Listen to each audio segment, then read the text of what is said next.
Hello students, अपन discuss कर रहे थे स्पेशल साइंसेस के बारे में। तो स्पेशल साइंसेस के अंदर अपन आई के बारे में डिस्कस कर रहे थे। आई के अंदर अपन ने लास्ट वीडियो में रेटिना के बारे में पढ़ा था और विजन की जो प्रोसेस होती है उसके बारे में पढ़ा था। तो आज अपन देखते हैं ब्लड सप्लाई ऑफ द आई, कि आई को कौन सी आर्टरी है जो रिस्पॉन्सिबल होती है आई को ऑक्सीजनेटेड ब्लड सप्लाई करवाने के लिए। अब अपने को पता है हमारी बॉडी के जो डिफरेंट बॉडी पार्ट्स और ऑर्गन्स होते हैं उनको फंक्शन करने के लिए ऑक्सीजन और न्यूट्रिएंट्स की रिक्वायरमेंट होती है। तो उन ऑक्सीजन और न्यूट्रिएंट्स की जो रिक्वायरमेंट डिमांड होती है वो ऑक्सीजनेटेड ब्लड के थ्रू फुलफ़िल की जाती है।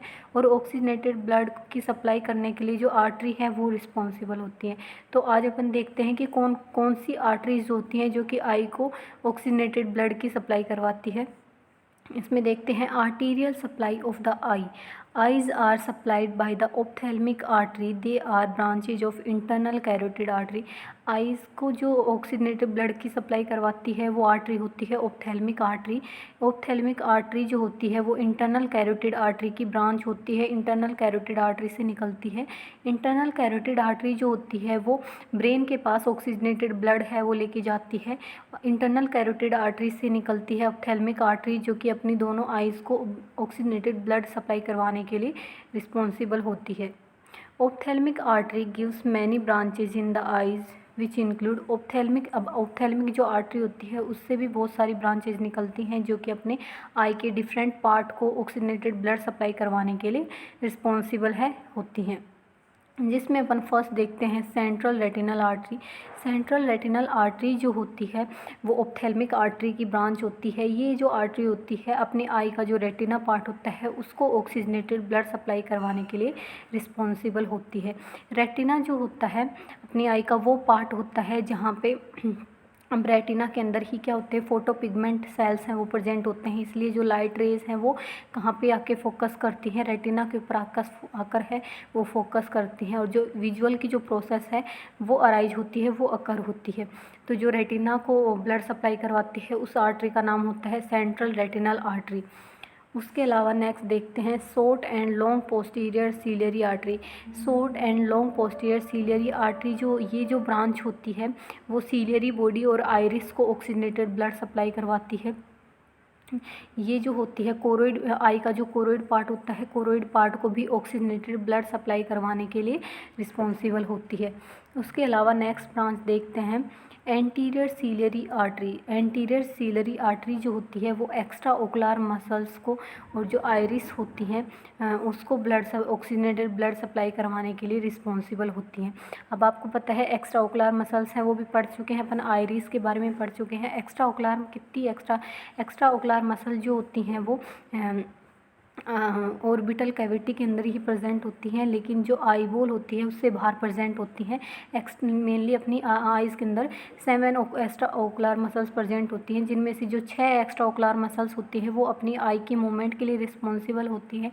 उसके अलावा जो 7th है वो एक एक्स्ट्रा ओकुलर मसल्स होती है वो किसके लिए, अपनी जो आईलिड की जो मूवमेंट है उसके लिए रिस्पॉन्सिबल होती है, जिसको अपन लिवेटर पाल्पेब्री मसल बोलते हैं। नेक्स्ट अपन देखते हैं Venus drainage of the eyes. अब जो अपने बॉडी पार्ट्स और बॉडी ऑर्गन्स हैं उनको फंक्शन करने के लिए ऑक्सीजनेटेड ब्लड सप्लाई की रिक्वायरमेंट होती है। ऑक्सीजनेटेड ब्लड की प्रेजेंस में ही जो बॉडी के जो पार्ट्स और फंक्शंस है वो प्रॉपरली वर्क कर पाते हैं। अगर उसके अलावा जब हम अपने बॉडी पार्ट्स और फंक्शन करते हैं, अपना काम करते हैं, उस टाइम पे जो वेस्ट है वो प्रोड्यूस होता है। तो उस वेस्ट को भी वेस्ट प्रोड्यूस हो रहा है उस वेस्ट को भी ड्रेन करने का काम कौन करता है, वीनस ड्रेनेज के थ्रू, वेन के थ्रू जो डीऑक्सीजनेटेड ब्लड जिसको अपन बोलते हैं वो ड्रेन होता है। अब आइज से डीऑक्सीजनेटेड ब्लड है वो कौन लेके जाता है, कौन सी वेन है जो डीऑक्सीजनेटेड ब्लड को ड्रेन करती हैं, उसके बारे में देखते हैं। Eyes are drained by the vortex vein and central retinal vein. They with the superior and inferior ophthalmic vein and drain into the cavernous sinus. Small part of venous drainage also occur in the facial vein. तो जो ये vortex vein और central retinal vein होती हैं जो कि eyes से deoxygenated blood को ड्रेन करती हैं, और ये जो होती हैं बाद में सुपीरियर और इन्फीरियर जो ऑप्थेल्मिक वेन के अंदर डाल देती है डीऑक्सीजनेटेड ब्लड को। सुपीरियर और इन्फीरियर ऑप्थेल्मिक वेन से जो डीऑक्सीजनेटेड ब्लड है वो कैवर्नस साइनस के अंदर चला जाता है। उसके अलावा जो स्मॉल पोर्शन होता है डीऑक्सीजनेटेड ब्लड का वो फेशियल वेन के अंदर भी जाता है। ये तो हो गया अपनी आई की ब्लड सप्लाई। उसके अलावा अपन कंजक्टाइवा के बारे में पढ़े तो कंजक्टाइवा जो होती है एक ट्रांसपेरेंट थिन मेम्ब्रेन होती है। ये कंजक्टाइवा जो होती है कंजक्टाइवा जो होती है वो अपनी आइज़ को प्रोटेक्ट करने का काम करती है। उसके अलावा अपनी आइज़ को मॉइस्ट रखने का काम करती है। Conjunctiva is a thin and transparent mucus layer which lines inside of eyelid and front of the eyeball. तो कंजक्टाइवा जो होती है एक थिन ट्रांसपेरेंट म्यूकस की लेयर होती है जो कि अपनी आईलिड के इनसाइड में प्रेजेंट होती है, और जो अपना आईबॉल होता है आईबॉल के फ्रंट के अंदर प्रेजेंट होती है कंजक्टाइवा का मेन फंक्शन यही होता है कि ये कंजक्टाइवा जो होती है वो अपनी आई को मॉइस्ट रखने का है काम करती हैं। उसके अलावा जो भी डस्ट पार्टिकल्स होते हैं उनसे प्रोटेक्ट करके रखने का काम करती है। उसके अलावा अपन ईज़िली आई की मूवमेंट कर पाते हैं वो इसी वजह से कर पाते हैं क्योंकि इससे क्या होता है कि फ्रिक्शन से प्रिवेंट हो पाता है, क्योंकि मॉइस्ट रखती है अपनी आई को। इस वजह से फ्रिक्शन बार बार जब अपना आई की मूवमेंट करते हैं तो उससे भी अपने को फ्रिक्शन नहीं होता, इरिटेशन नहीं होता। तो ये कंजक्टाइवा की वजह से होता है, जो कि एक थिन ट्रांसपेरेंट लेयर होती है, म्यूकस की बनी हुई लेयर होती है जो कि अपने आईलिड के इनसाइड में और जो अपना आईबॉल होता है उसके फ्रंट के अंदर प्रेजेंट होती है। नेक्स्ट देखते हैं it protect the eyeball. Conjunctiva is mainly divided into 3 parts. जो होती है अपनी आई बॉल को प्रोटेक्ट रखने का काम करती है। उसके अलावा जो कंजक्टाइवा होती है उसको 3 पार्ट्स के अंदर डिवाइड किया गया है, जिसके अंदर फर्स्ट है पाल्पेब्री और tarsal conjunctiva. It lies the upper and lower eyelid. It highly vascular in nature. ये जो पार्ट होता है कंजक्टाइवा का जिसको अपन बोलते हैं पाल्पेब्रल और टार्सल कंजक्टाइवा, ये अपनी अपर आईलिड और लोअर आईलिड के अंदर प्रेजेंट होती है। ये जो होती है हाईली वेस्कुलर नेचर की होती है। इसको हाईली वेस्कुलर नेचर इसलिए बोलते हैं क्योंकि यहाँ पे बहुत सारी ब्लड वेसल्स प्रेजेंट होती हैं, इस वजह से इसको हाईली वेस्कुलर नेचर का बोला जाता है। उसके अलावा इसका अपन जो सेकेंड पार्ट देखें तो बल्बर और ocular conjunctiva. It cover front of the sclera and cornea. It is tightly bound to the sclera by tensions capsule. It moves along with the sclera during movement of eyeball. तो ये जो बल्बार और ocular conjunctiva होती है वो sclera और जो cornea part होता है, फ्रंट पार्ट होता है, स्क्लेरा और कॉर्निया पार्ट होता है, उसको कवर करके रखती है। ये टाइटली बाउंड होती है, टेंशन जो कैप्सूल होता है उससे ये जो आईबॉल की मूवमेंट के अंदर हेल्प करती है। उसके अलावा फोर्निक्स कंजक्टाइवा जो है वो जंक्शन होता है।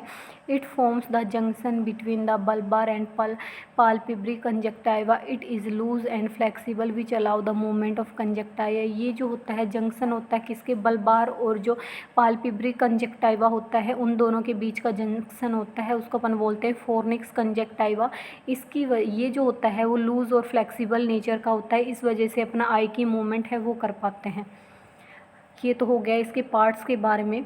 जब आप इसका डायग्राम देखोगे आई का तब आप समझ जाओगे कि कौन सा पाल्पेब्रे पार्ट होता है और कौन सा फोर्निक्स पार्ट होता है। ये वाला जो अपना पोर्शन होता है इसको अपन बोलते हैं फोर्निक्स कंजक्टाइवा, क्योंकि यहाँ पे क्या होता है कि जो अपने बल्बार कंजक्टाइवा और जो पाल्पेब्री कंजक्टाइवा है वो आपस में क्या होते हैं, उनका जंक्शन है वो प्रेजेंट होता है, जॉइंट होते हैं यहाँ पे आके, तो उसको अपन बोलते हैं फोर्निक्स कंजक्टाइवा। अब अपनी हिस्टोलॉजी देखें तो इसकी conjunctiva is composed of non keratinize squamous epithelium. Conjunctiva जो होता है वो non keratinize squamous epithelium tissue से मिलके बना होता है। It also have stratified columnar epithelium. इसके पास जो होते हैं वो स्ट्रेटिफाइड कोलुमनार एपिथीलियम भी प्रेजेंट होते हैं। In the epithelium goblet cells and blood vessels are found, so it is highly vascular membrane. ये जो एपिथीलियम होता है इसके अंदर गॉबलेट सेल्स और ब्लड वेसल्स प्रेजेंट होती हैं, जिसकी वजह से ये हाईली वेस्कुलर नेचर का होता है। हाईली वेस्कुलर नेचर इसलिए क्योंकि यहाँ पे बहुत ज़्यादा ब्लड सप्लाई होती है, इस वजह से इसको हाईली वेस्कुलर नेचर का या हाईली वेस्कुलर मेम्ब्रेन है वो बोला जाता है। तो ये अपन ने देखा कंजक्टाइवा का, जो कि एक थिन ट्रांसपेरेंट मेम्ब्रेन होती है जो कि अपनी आई को प्रोटेक्ट रखने का काम करती है। प्रोटेक्ट कैसे करती है कि ये है वो मॉइस्चर प्रोड्यूस करती है, जिसकी वजह से अपना जो आई है वो वेट रहती है। उसके अलावा इसकी वजह से इरिटेशन, एक तो आई मूवमेंट के टाइम पे इरिटेशन नहीं होता, उसके अलावा जो भी dust particle, micro organism surrounding से अगर अपने आई के अंदर एंटर कर जाते हैं तो उन सब से भी प्रोटेक्ट रखने का काम करती है आईज़। तो अब अपने कंजक्टाइवा के बारे में देखा, तो अब अपन देखते हैं ब्लड सप्लाई की कौन सी आर्टरीज होती हैं जो कि यहाँ पर ब्लड सप्लाई करवाती हैं। Bulbar conjunctiva drive its blood supply from the ophthalmic artery. Palpebral conjunctiva is mainly supplied by the branch of external carotid artery. तो जो बल्बार कंजक्टाइवा होती है उसको ब्लड की सप्लाई जो होती है वो ऑप्थेल्मिक आर्टरी की ब्रांच से ही होती है। उसके अलावा जो पाल्पेब्रिक कंजक्टाइवा होती है उसको ब्लड की सप्लाई जो होती है वो एक्सटर्नल कैरोटिड आर्टरी के थ्रू है वो होती है। तो एक्सटर्नल कैरोटिड आर्टरी से ब्रांच निकलती है जो कि पाल्पेब्रिक कंजक्टाइवा को ऑक्सीजनेटेड ब्लड की सप्लाई है वो करवाती है। नेक्स्ट अब अपन इसके फंक्शन देखते हैं। Conjunctiva protect front of eye ball from injury. जो बताया मैंने कि कंजक्टाइवा जो होता है वो फ्रंट में प्रेजेंट होता है, जो कि स्क्लेरा को कॉर्निया को कवर करके रखता है। तो ये जो अपने आई बॉल का जो फ्रंट पोर्शन होता है उसको प्रोटेक्ट करके रखता है किसी भी टाइप की इंजरी से। It also provide immunity of the I and prevention of micro organism. ये जो होता है इम्यूनिटी प्रोवाइड करवाता है, जो माइक्रो ऑर्गेनिज्म है उनसे प्रोटेक्ट करता है। मैंने बताया कि जो ये जो होती है म्यूकस की मेम्ब्रेन होती है जिसके अंदर गोबलेट सेल्स है वो प्रेजेंट होते हैं। गोबलेट सेल्स क्या करते हैं, गोबलेट सेल जो होते हैं एक म्यूकस है वो रिलीज़ करते हैं जिससे जो भी माइक्रो ऑर्गेनिज्म है वो बाहर निकल जाते हैं आइज से और अपनी जो भी डस्ट पार्टिकल या माइक्रो ऑर्गेनिज्म होते हैं उनसे प्रोटेक्ट रखने का काम करते हैं अपनी आइज़ को। It help in the spread of tear uniformly on the front of the eyeball and help in keeping the eyeball moist. उसके अलावा जो टीयर्स को अपनी होल आई के अंदर स्प्रेड करने का काम करते हैं जिससे क्या होता है कि पूरी आई है वो मॉइस्ट रहती है। उसके अलावा अब इसकी अपन अप्लाइड देखते हैं, पैथोलॉजिकल कंडीशन देखते हैं इसकी, जिसके अंदर है फर्स्ट है कंजक्टिवाइटिस। जिसके पीछे आइटिस लग जाता है उसका मतलब ही होता है इन्फ्लामेशन। तो कंजक्टिवाइटिस का मतलब है कि जो कंजक्टाइवा मेम्ब्रेन है, जो थिन ट्रांसपेरेंट की बनी हुई मेम्ब्रेन होती है, उसका इन्फेक्शन और इन्फ्लामेशन को ही अपन क्या बोलते हैं, कंजक्टिवाइटिस बोलते हैं। Infection of the conjunctiva are called as conjunctivitis. जो कंजक्टाइवा का अगर इन्फेक्शन अराइज हो जाता है तो उस कंडीशन को अपन कंजक्टिवाइटिस बोलते हैं। It could be acute or chronic type. It result in the secretion of thick mucus substance which lead to the sticking of the eyelids, redness of the eye and itching of the eye. इसकी वजह से क्या होगा, conjunctivitis के अंदर क्या होता है कि जो कंजक्टाइवा मेम्ब्रेन होती है उसका इन्फ्लामेशन कोज हो जाता है। अगर ये कंजक्टाइवा लेयर का इन्फ्लामेशन हो जाएगा तो उसकी वजह से क्या होगा कि जो सीक्रेशन है वो थिक म्यूकस का सीक्रेशन होगा, जिसकी वजह से क्या होगा कि जो दोनों आईज़ हैं वो अपने को स्टिकी फील होंगी, रेडनेस होगी आई की, उसके अलावा जो है आई के अंदर ईचिंग होगी। तो ये जो कंडीशन है वो एक्यूट भी हो सकती है और क्रोनिक भी हो सकती है। तो ये थी इसकी अप्लाइड। उसके अलावा जो अपना नेक्स्ट है वो देखते हैं जिसको लैक्रिमल एपरेटस। लैक्रिमल एपरेटस जो होता है एक फिजियोलॉजिकल स्ट्रक्चर होती है जिसके थ्रू टीयर्स का सिंथेसिस और सीक्रेशन करा जाता है। ये जो लैक्रिमल एपरेटस होता है वो जे शेप का आता है जो कि फॉलोइंग पार्ट से मिलके बना हुआ होता है। उनके बारे में देखते हैं कि करके पढ़ेंगे। Lacrimal apparatus is the structure help in the synthesis and secretion of tears. It consists of, तो जो lacrimal apparatus होता है एक ऐसा फिजियोलॉजिकल स्ट्रक्चर होता है जो कि टीयर्स के सिंथेसिस और सीक्रेशन के लिए रिस्पॉन्सिबल होता है। ये जो apparatus होता है वो जे शेप का होता है। इट कंसिस्ट ऑफ, ये जो होता है वो लैक्रिमल ग्लैंड से, लैक्रिमल कैनेलिकुलाई से, लैक्रिमल सैक से और नेजो लैक्रिमल डक्ट से मिलके बना हुआ होता है। ये सब अभी आप इसकी जो इमेज देखोगे तो उससे आप है वो इजीली समझ पाओगे। आपको पता चल जाएगा कि कौन सा जो पार्ट है लैक्रिमल ग्लैंड है वो कहाँ सिचुएटेड है। उसके अलावा लैक्रिमल कैनिकुलाई क्या होते हैं, जो लैक्रिमल सैक क्या होता है, नेजो लैक्रिमल डक्ट क्या होता है। तो ये सब चीज़ें आप इमेज के साथ पढ़ोगे तो आपको ईजी रहेगा। तो सबसे पहले अपन देखते हैं लैक्रिमल ग्लैंड। लैक्रिमल ग्लैंड जो होती है वो जो कि अपने यहाँ पे प्रेजेंट होती हैं। उसके अलावा ये जो होती है वो लैक्रिमल फोसा होती है। लैक्रिमल फोसा एक ऐसा पार्ट होता है जो कि फ्रंटल बोन के थ्रू बनाया हुआ होता है। फ्रंटल बोन का बना हुआ एक फोसा होता है जिसके अंदर जो है लैक्रिमल ग्लैंड है वो सिचुएटेड होती है। लैक्रिमल ग्लैंड का मेन फंक्शन यही होता है कि ये टीयर्स का सिंथेसिस और सीक्रेशन करती है। Lacrimal gland are almond shaped gland. They are situated in the upper and outer portion of the orbit in the lacrimal fossa of the orbit formed by the frontal bone. तो जो lacrimal gland जो होती है वो almond shape की gland होती है जो कि अपर और आउटर पोर्शन ऑर्बिट के अपर और आउटर पोर्शन के अंदर सिचुएटेड होती है। और इसकी सिचुएशन कहाँ होती है, मैंने आपको बताया कि लैक्रिमल फोसा के अंदर प्रेजेंट होती है। लैक्रिमल फोसा जो होता है वो फ्रंटल बोन के थ्रू बनाया हुआ होता है।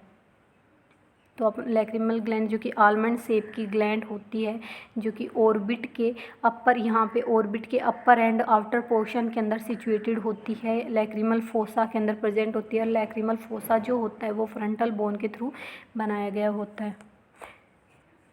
Each lacrimal gland consist of 2 parts. और जो ईच लैक्रिमल ग्लैंड है वो 2 पार्ट से मिलके बनी हुई होती है जिसके अंदर फर्स्ट होता है small palpebral portion which lies with in the upper eyelid and nasal orbit portion which lies in the orbit. तो जो सबसे पहले स्मॉल पाल्पेब्रल पोर्शन होता है जो कि अपर आईलिड और जो नेजल ऑर्बिट का पोर्शन होता है उसके बीच में सिचुएटेड होता है। नेक्स्ट जो होता है The lacrimal gland open with the help of 3 to 5 small lacrimal duct in the corner of the eyelids and front of the eye। तो lacrimal gland जो होती है वो उसके 3 से 5 है वो स्मॉल lacrimal duct होते हैं जिनके थ्रू जो टीयर्स का है वो फ्लो है वो आता है। नेक्स्ट अपन इसकी हिस्टोलॉजी के बारे में देखें, सेल की स्टडी करें तो lacrimal gland is a compound tubular acinar gland. ये जो होती है कंपाउंड ट्यूबुलर एसिनार ग्लैंड होती है। It consist of many globular which are separated by the fibrous septa of connective tissue. तो इसके अंदर बहुत सारे ग्लोबुलार से मिलके बनी होती है, ग्लोब्यूल्स प्रेजेंट होते हैं जो कि एक सेप्टा के थ्रू डिवाइड किए जाते हैं। ये जो सेप्टा होता है वो कनेक्टिव टिश्यू का बना हुआ होता है। Each lobule consist of many acini, ये एसिनी सेल्स होते हैं और हर एक लोब्यूल के अंदर बहुत सारे एसिनी सेल्स हैं वो प्रेजेंट होते हैं। Which are lined by the serous cells, जिसकी जो है वो सीरस एपिथेलियम सेल्स से क्या होते हैं, कवर होते हैं। These cells synthesis and secret A watery substance जिसको अपन टीयर्स बोलते हैं। और यही जो सेल्स होते हैं वो क्या करते हैं, किसका सिंथेसिस और सीक्रेशन करते हैं, टीयर्स का। तो सबसे पहले क्या देखिए, लैक्रिमल ग्लैंड जो होती है एक कंपाउंड ट्यूबुलर ग्लैंड होती है जिसके अंदर क्या बहुत सारे ग्लोब्यूल्स हैं वो प्रेजेंट होते हैं। और वो ग्लोब्यूल्स जो होते हैं डिवाइडेड होते हैं सेप्टा के थ्रू डिवाइडेड होते हैं। सेप्टा मतलब एक टिश्यू की लेयर होती है, उसके थ्रू वो डिवाइड किए गए होते हैं। ये जो इस कौन से टिश्यू की लेयर होती है, जो सेप्टा होता है वो कनेक्टिव टिश्यू का बना हुआ होता है। उसके अलावा ये जो ग्लोब्यूल्स होते हैं, इन ग्लोब्यूल्स के अंदर बहुत सारे एसिनार सेल्स हैं वो प्रेजेंट होते हैं। ये इन एसिनार सेल्स के अंदर क्या होते हैं कि ये एसिनार सेल्स हैं वो लाइंड होते हैं किससे, सीरस सेल से, सीरस एपिथेलियम टिश्यू से बने सेल से लाइन होते हैं। और ये जो सीरस सेल्स होते हैं वही क्या करते हैं, एक सब्सटेंस का सीक्रेशन करते हैं और सिंथेसिस करते हैं। और उसी सब्सटेंस को अपन टीयर्स के नाम से जानते हैं। The tears get collected at the fornix conjunctiva. और जो टीयर्स होते हैं वो जब टीयर्स का सिंथेसिस हुआ, सीक्रेशन हुआ, लैक्रिमल ग्लैंड के अंदर टीयर्स का सिंथेसिस और सीक्रेशन हुआ, उसके बाद जो लैक्रिमल ग्लैंड के 3 से 5 जो है वो ट्यूब्यूल्स होते हैं जिनको अपन डक्ट बोलते हैं, स्मॉल डक्ट होते हैं। उन डक्ट के थ्रू जो है टीयर्स का है वो फ्लो है वो आता है। और ये जो टीयर्स हैं वो फोर्निक्स कंजक्टिवा के अंदर आके ये वाला जो पोर्शन होता है फोर्निक्स कंजक्टिवा के अंदर आके कलेक्ट हो जाते हैं अपर आईलिड के अंदर। They pass over surface of eye and reaches to the lacrimal puncta. ये जो होते हैं उसके बाद ये टीयर्स जो होते हैं वो पास होते हैं। और जो अपना ये वाला जो पोर्शन होता है इसको अपन बोलते हैं लैक्रिमल पंक्टा। यहाँ पर आके क्या हो जाते हैं, यहाँ पे रीच हो जाते हैं।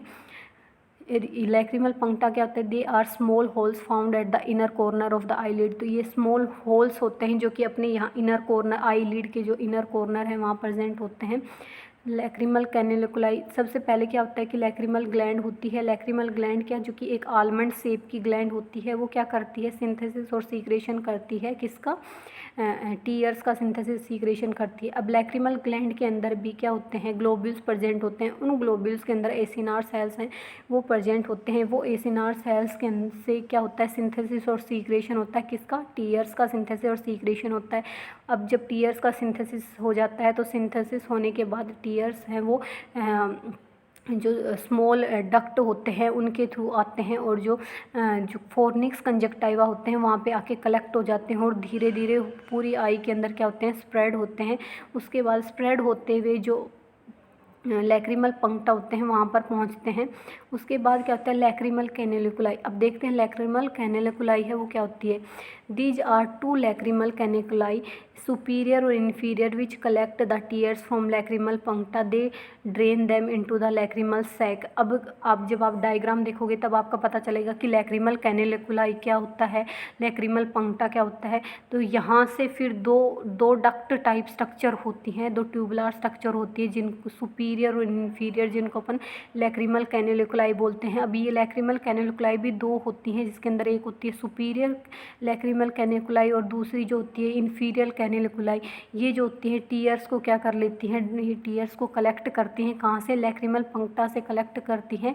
उसके बाद ये जो होती हैं वो लैक्रिमल सैक के अंदर डाल देती हैं, किसको, टीयर्स को।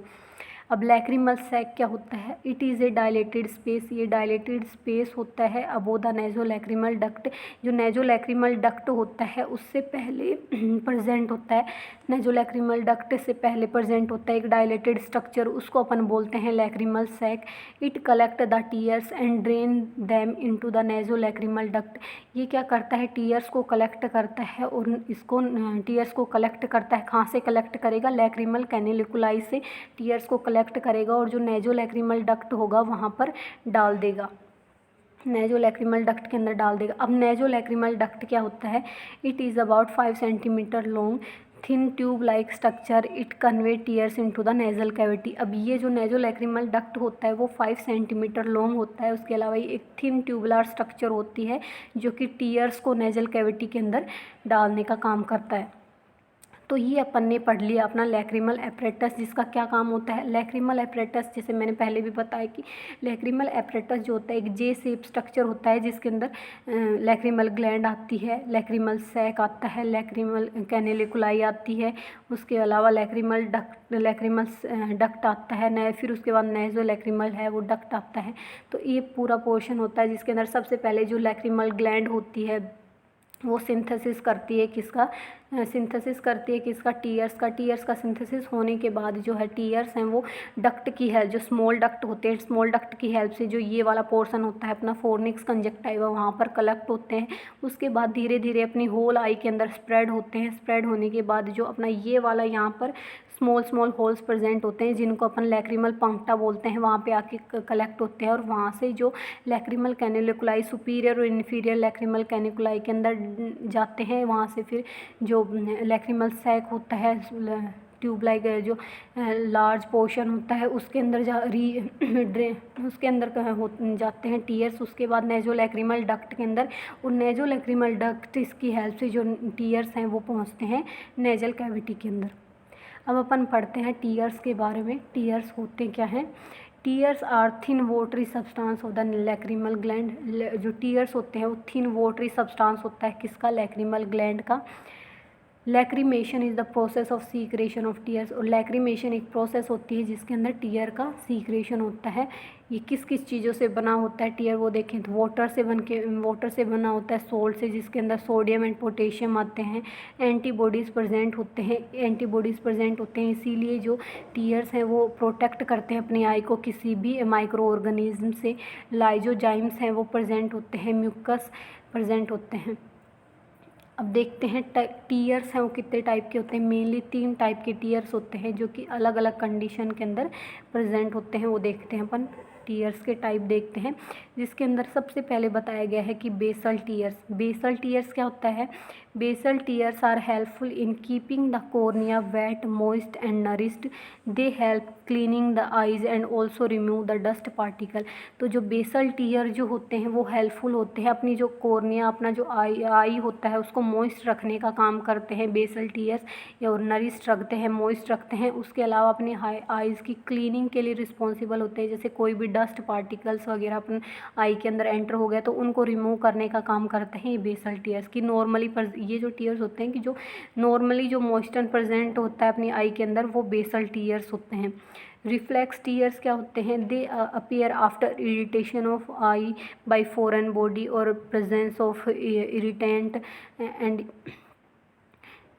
दे also appear after tear gas, pepper, ये सब चीज़ें मतलब किसी के रिस्पॉन्स के अंदर, जैसे कि कोई भी मतलब इरिटेंट चीज़ है जो अपनी आई के अंदर चली गई उसकी वजह से जो टीयर्स आते हैं, या फिर कोई चिली पाउडर हो गया या फिर कोई भी ओनियन वगैरह, उनकी वजह से जो टीयर आते हैं उसको अपन रिफ्लेक्स टीयर बोलते हैं।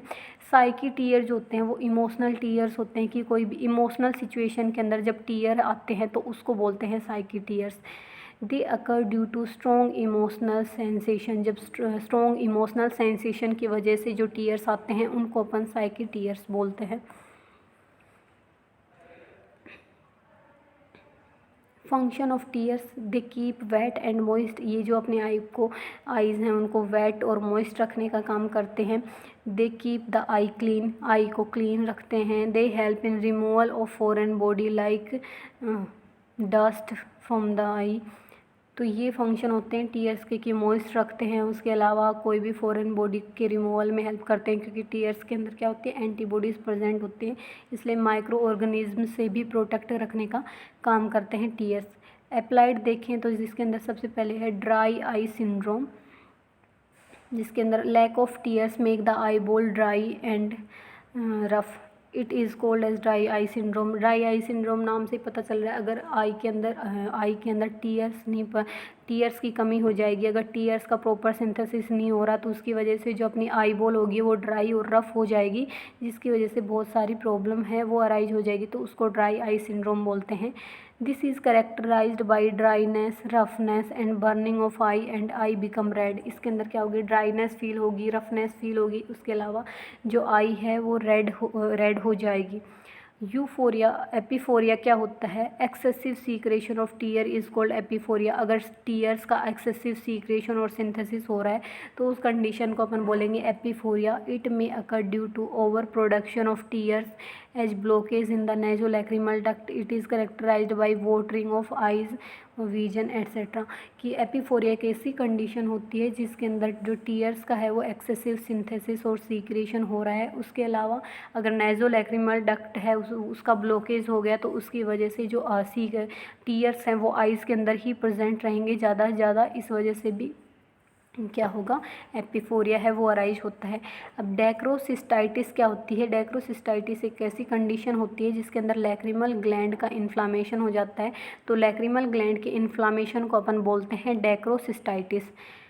इट कुड बी क्रोनिक और एक्यूट इन नेचर। ये एक्यूट भी हो सकता है और क्रोनिक भी हो सकता है। ब्लड सप्लाई देखें तो they are supplied by the branches of ophthalmic artery. जो ऑप्थेल्मिक आर्टरी की ब्रांच है वही ऑक्सीजनेटेड ब्लड सप्लाई करती है अपने लैक्रिमल एपरेटस को। They are drained into superior ophthalmic vein. जो सुपीरियर ऑप्थेल्मिक वेन के थ्रू जो डीऑक्सीजनेटेड ब्लड है वो ड्रेन किया जाता है। नर्व सप्लाई के अंदर देखें तो lacrimal gland are supplied by the branch of facial nerve and trigeminal nerve. अब जो नर्व सप्लाई है वो फेशियल नर्व और ट्राइजेमिनल नर्व के थ्रू होती है। ये आप स्ट्रक्चर देख सकते हैं आईज़ की। नेक्स्ट अपन देखते हैं आईलिड्स के बारे में पढ़ते हैं। Eyelids are two pair of movable folds of skin and connective tissue which protect the eye. They are two types of eyelid in each eye. तो आईलिड आपको पता है कि दो पेयर मूवेबल फोल्ड्स होते हैं स्किन के बने हुए, जो स्किन के और कनेक्टिव टिश्यू के बने हुए होते हैं, ये अपने आईज़ को प्रोटेक्ट करने का काम करते हैं। टू टाइप की आईलिड्स प्रेजेंट होते हैं, अपर आईलिड और lower eyelid. Upper eyelid are more developed and movable than lower eyelid, they act like shutter of the camera. तो जो अपर आईलिड होते हैं वो ज़्यादा डेवलप और मूवेबल होते हैं लोअर आईलिड से, और ये जो अपर आईलिड होते हैं वो कैमरा की जो शटर होता है उसके जैसे वर्क करते हैं। एंड कंट्रोल द एंड, उसके अलावा जो लाइट की एंट्री है उसको भी कंट्रोल करते हैं। नेक्स्ट देखते हैं स्ट्रक्चर और हिस्टोलॉजी ऑफ द आईलिड। अब जो आईलिड है वो 5 लेयर से मिलके बनी हुई होती है, जिसके अंदर सबसे पहले आता है skin. It is the outermost layer of an eyelid, it is composed of very thin skin. ये जो होती है आउटर मोस्ट लेयर होती है आईलिड की, जो कि बहुत ही थिन स्किन से मिलके बनी होती है। It protect the eyelid from outside. ये जो स्किन की जो लेयर होती है वो आईलिड को बाहर से प्रोटेक्ट रखने का काम करती है। The structure is similar to the skin of other place but it is very thin and has more pigment cells. ये जो स्ट्रक्चर होती है वो सिमिलर होती है दूसरे स्किन के जो दूसरे एरिया पे या दूसरे प्लेस पे जो स्किन होती है उसके सिमिलर होती है, लेकिन ये जो स्किन होती है बहुत थिन होती है। उसके अलावा इसके अंदर बहुत ज़्यादा पिगमेंट सेल्स हैं वो प्रेजेंट होते हैं। इट ऑल्सो कंटेन, इसके अंदर sweat glands and hair follicles. इसके अंदर जो है ना स्वेट ग्लैंड्स और हेयर फॉलिकल्स भी प्रेजेंट होते हैं। अब स्वेट ग्लैंड्स क्या करते हैं, स्वेट ग्लैंड जो होती है वो सीबम का सीक्रेशन करते हैं, जो कि अपने स्किन को मॉइस्ट रखने का काम करता है।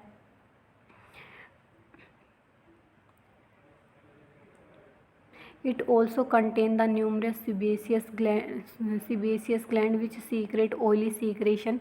सॉरी, जो स्वेट ग्लैंड होते हैं वो स्वेट सीक्रेट करते हैं, और जो सीबेसियस ग्लैंड होती है वो सीबम का सीक्रेशन करते हैं। एक ये सीबम जो होता है ऑयली सीक्रेशन होता है, जो कि अपनी स्किन को मॉइस्ट रखने का काम करता है। उसके अलावा ये तो फर्स्ट ही स्किन की लेयर की जो आउटर मोस्ट लेयर होती है ये बहुत ही थिन लेयर होती है, जिसके अंदर बहुत सारे पिगमेंट सेल्स हैं वो प्रेजेंट होते हैं। उसके अलावा जो सेकंड लेयर होती है उसको अपन बोलते हैं वो एरियोलर टिश्यू की लेयर होती है। Just below the skin layer loose connective tissue areolar is found, it fix the skin to deeper layer loosely. ये जो एरियोलर जो स्किन से जस्ट जो लेयर होती है उसको वो एरियोलर टिश्यू की बनी होती है। ये जो लेयर होती है वो स्किन की जो लेयर होती है उसको डीपर वाली लेयर से क्या होती है फिक्स करके रखती है। लेयर ऑफ मसल्स, नेक्स्ट जो लेयर होती है मसल्स की बनी हुई लेयर होती है। In this layer 2 type of muscles are found, levator palpebrae superioris और ऑर्बिकुलेटिस ओकुलाई। ये जो 2 मसल्स प्रेजेंट होती हैं इस लेयर के अंदर। These muscles help in the movement of eyelid, और ये जो मसल्स होती हैं वो आईलिड की मूवमेंट के लिए रिस्पॉन्सिबल होती हैं।